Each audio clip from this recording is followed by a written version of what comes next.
दिदी नमस्कार। नमस्कार नमस्कार। के ल्याउनु भयो त के थैला घोडामै?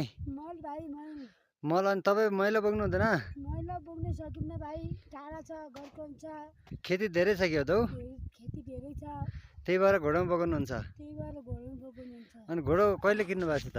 पर 3 वर्ष भइगयो भाइ। 3 वर्ष लगातार मल बोकाउने, सामान बोकाउने? लगातार मल बोक्ने, सामान बोकाउने। अनि मान्छे चढ्नुहुन्छ कि हुँदैन?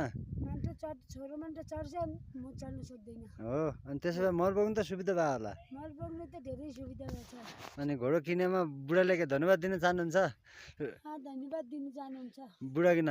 बुढा किन? ए बुढा के भन्नु मल अब मैले नबोक्नुहोस्, अब घोडामा बोकाउनुहोस् भन्नुहुन्छ? मल घोडा बोकला नबोक भन्नुहुन्छ। ए त्यसो भए खुसी हुनुहुन्छ? खुसी। ल त ल दिदी है, मल राम्रोसँग बोकाउनु होला। ल ल दिदीले यसरी मल बोकाउनु भएको छ घोडामा। हेर्नुहोस् न, सजिलो उपाय छ है अहिलेको जमानामा। कि गाडी कि घोडै नै छ अहिलेको।